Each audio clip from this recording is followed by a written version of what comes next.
कुंभकर्णी नींद कब तक, नहीं मिलेगी रुपयों से जान, सिर्फ मरहम। आखिर कुंभकर्णी नींद कब टूटेगी। कुंभकर्ण भी था तो 6 महीने के बाद जाग ही जाता था, जबकि उसको परमपिता ब्रह्मा का वरदान था। और यहाँ जनता के वरदान को कम करके क्यों आंका जा रहा है। अगर आप अतीत में झांक कर देखेंगे तो पाएंगे कि बस हादसों में शुमार बनास बस दुर्घटना, जोगदह बस दुर्घटना, छुइया घाटी बस दुर्घटना, कितनों का नाम गिनाए, अनेकों उदाहरण हैं। लेकिन शासन प्रशासन ने आज तक इनसे सीखा क्या।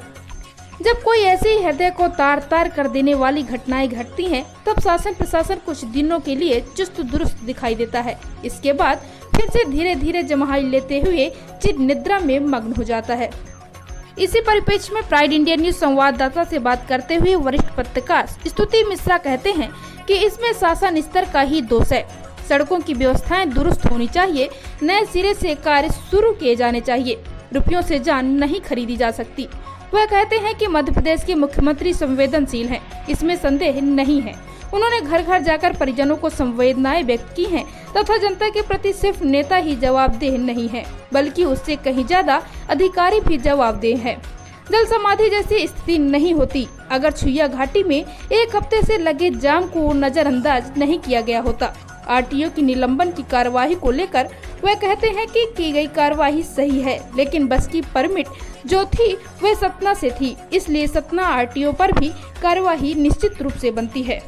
वहीं पर दूसरी ओर भारतीय जनता पार्टी के नेता शिव बहादुर सिंह सिहावल के पुत्र भैयन कहते हैं कि बस हादसे को रोका जा सकता था, सीधी को अपूर्णीय क्षति होने से बचाया जा सकता था अगर पुलिस प्रशासन मुस्तैद होता। हफ्ते भर से लगे जाम को खुलवाने के लिए, क्योंकि बस दुर्घटना की सबसे बड़ी वजह छुइया घाटी में 1 हफ्ते से लगा जाम ही बना। सड़क हादसा हुआ इसमें, जिसमें 51 लोगों की जानें चली गई। सर भैया कई बार सड़क हादसे, आखिर किस वजह से सड़क हादसे हो रहे हैं। सबसे पहले तो आपका बहुत बहुत धन्यवाद। सड़क हादसे की मुख्य वजह तो सबसे पहले छुइया घाटी में जो जाम लगा हुआ है, सबसे बड़ी उसकी वजह थी। मैं खुद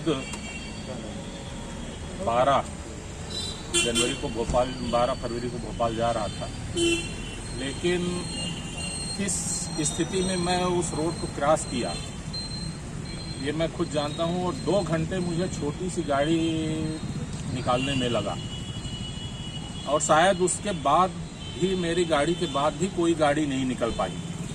और 1 हफ्ते से उसमें जाम लगा था, जिससे बस यात्री बहुत सारे परेशान थे। वहाँ भी बहुत सारे यात्री बस फंसी हुई थी जिस दिन मैं जा रहा था। अब परिस्थिति अनुसार आदमी जो लोग रहते हैं वो कोई अपने वाहन से तो सब बाहर जा नहीं सकता, इसलिए बस वालों की भी बहुत ज़्यादा गलती नहीं मानते हम, क्योंकि उनको भी सवारियों को उचित स्थान तक पहुंचाना आवश्यक रहता है। और उन्होंने शॉर्टकट रास्ता से अपना वाहन ले जा रहे हैं। अब परिस्थितियां क्या बनी, कैसा हुआ, वह गाड़ी उस नहर में समा गई और एक सीधी जिले के लिए बहुत बड़ा हादसा था, जो एक जल समाधि के रूप में था। शायद मैं इसके पहले एक हमारे यहाँ सिहावल क्षेत्र में ही कैमूर घाटी से एक बस नीचे गिरी थी, जो आज शायद 20-25 साल पहले, उसमें भी करीब 50-55 लोगों की मौत हुई थी। उसके बाद मेरी जानकारी में पहली घटना है जो जल समाधि के रूप में हुई है, और यह सीधी जिले के लिए एक बहुत बड़ी अपूर्णीय क्षति है, क्योंकि इसमें सबसे ज़्यादा हमारे युवा वर्ग के बच्चे बच्चियां थीं, जो एक अपने रोजगार के लिए सतना जा रहे थे पेपर देने। वो एक बहुत बड़ी क्षति है। भैया सबसे बड़ा सवाल ये उठता है कि 1 हफ्ते से वहाँ पे जाम लगा था, प्रशासन जिस तरह से इस हादसे में अपना रुख बनाया कि दौड़ धूप कर रहा है, लोगों को निकाल, अगर ये पहले उसमें वो कर देता और जो उसमें जाम लगा था उसको पहले हटवा देता, तो क्या इतना बड़ा हादसा हो सकता था। नहीं, इस हादसे को रोका जा सकता था अगर थोड़ा सा भी पुलिस प्रशासन वहाँ छुइया घाटी में खड़े होके और एक उचित रास्ता निकाल के और लोगों का आवागमन अगर सुविधाजनक बना सकते तो शायद यह घटना न घटती, क्योंकि मैं उस स्थिति पे देखा था जहां एक भी पुलिस के जवान नहीं थे, जबकि वह माने वहां एक हफ्ते से शायद हमें बताया गया कि जाम चल रहा है, और लेकिन उसके बावजूद भी वहां कोई उपस्थित नहीं था। अगर वो वहां रहते, लोग अपने हिसाब से गाड़ियां इधर से उधर लगा देते थे, जो एक जाम के रूप में परिवर्तित हो जाता था। कि वो सड़क 5 जिलों को जोड़ती है, एक शहडोल, उमरिया, अनूपपुर, तो इधर सीधी और सिंगरौली। जो बड़े वाहन हैं जिनको आप 40 टन से ऊपर वाले मानते हैं, वो सभी वाहन इस रूट से आते हैं। मेरा ये मानना है, मेरा व्यक्तिगत मानना है कि यह लापरवाही, शासन स्तर की लापरवाही। जैसे मान लो आपने कहा आरटीओ को मुख्यमंत्री जी ने निलंबित कर दिया। आरटीओ में आप बताओ कितने कर्मचारी हैं? एक आरटीओ है, तो बाबू है, कितना देखरेख कर लेंगे? जब तक वहां पर आरटीओ में जो आरटीओ को पुलिस व्यवस्था है, आरटीआई है, ये नहीं दिए जाते, तब तक कैसे निरीक्षण का काम? मेरा मानना ये है कि ये जो चूक हुई है, इस पर सुधार के लिए शासन को पहल करनी होगी, और जिस तरह से मोहनिया घाटी में रोडों का पुनर्निर्माण हो रहा है, घाटी में करना होगा। ये सबसे बड़ा सवाल उठता है। अभी 1 माह पहले वहीं पे अल्ट्राट्रैक कंपनी है, अल्ट्राट्रैक के कंपनी के वाहन द्वारा एक स्कूल बस पे गिरती, जिसपे 5 टीचर जल के खाक हो जाते हैं, और उसी 1 माह के अंदर ये बड़ा सा सड़क हादसा होता है, जो भी 1 हफ्ते से जाम लगा हुआ है। प्रशासन जिस तरह से अभी मुस्तैदी दिखा रहा है, अगर पहले दिखाता तो क्या इतनी बड़ी घटना हो सकती थी? निश्चित रूप से यही तो मैं कह रहा हूँ, ये शासन स्तर का दोष है। ये आए दिन वहाँ जाम लगता है, और इतने जाम इस तरह से नहीं लगता कि 1 घंटे 2 घंटे के लिए, वो जाम लगता है कि कई दिन तक लगे रहते हैं। आप बताओ किस तरह से कैसे किया जाए? शासन स्तर के लोग क्या वहीं पर प्रशासन स्तर के लोग लगे रहे?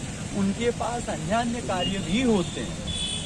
तो पुलिस प्रशासन, उसके पास इन्वेस्टिगेशन का काम होता है, लॉ एंड ऑर्डर का काम होता है, ढेर तरह के काम होते हैं। मेरा मानना है कि सड़कों की व्यवस्थाएं जब तक दुरुस्त नहीं होंगी, तब तक इस तरह की घटनाएं घटती रहेंगी। इन घटनाओं को रोकने के लिए, जैसे सुइया घाटी में आपने बताया स्कूल वाली घटना घटी थी, फिर अभी ये घटना घटी, आए दिन घटना घटती रहती हैं। बिल्कुल करना होगा, उस सड़क को दुरुस्त किया जाए। जब तक नए सिरे से कार्य शुरू नहीं होते, तो जिस तरह से सिंगरौली वाले मार्ग में पैचिंग का काम किया गया है, वहाँ पर भी ये काम करना चाहिए। ये तो जिस तरह से कल यहाँ पे मुख्यमंत्री खुद चल के आए थे, लोगों को 7-7 लाख रुपए, 5-5 लाख रुपए दिया गया। क्या लोगों की जो जाने हैं वो 7 लाख और 5 लाख में टिकी रहेगी और हादसे ऐसे होते रहेंगे? क्या लगता है आपको, क्या रुपयों से जान खरीदी जा सकती है? क्या वो लोग लौट के आ जाएंगे क्या? मुख्यमंत्री जी बड़े संवेदनशील हैं, उन्होंने लोगों के घर में जाके संवेदनाएं व्यक्त की है, लोगों को ढाढ़स बनाया, ये अति उत्तम काम है। लेकिन इस तरह की हादसों की पुनरावृत्ति ना हो। देखिए, एक्सीडेंट होते हैं, हो जाएंगे, बड़े बड़े हाईवे में होते हैं, पर इस तरह की ना हो कि एक साथ इतने लोगों की मौत हो। तो इसके लिए हमें अपनी यातायात व्यवस्था को दुरुस्त करना होगा, सड़कों को सुधारना होगा, और खासतौर से इस तरह की जो घाटियां हैं उनमें सुधार का कार्य करना होगा। जैसे उसमें जो रीवा से अमरकंटक रोड है, उसमें समय पर जो मेंटेनेंस के भी काम बंद हैं, उनको शुरू करना होगा, जिससे इन हादसों से बचा जा सके। सबसे बड़ा सवाल ये उठता है भैया कि जिले में जितने भी अधिकारी हैं वो 10 साल 15 साल से टिके हुए, और उनको तबादला नहीं किया जाता। ऐसे में घटना बढ़ती है और लोग चुपचाप बैठे रहते हैं। आखिर क्यों? ऐसे अधिकारियों के बारे में मुझे बड़ा ज्ञान नहीं है कि कौन है जो 10-15 साल से टिके हुए हैं। जब मैं उनके बारे में नहीं जानता तो उनके बारे में टिप्पणी करना भी बड़ा उचित नहीं है।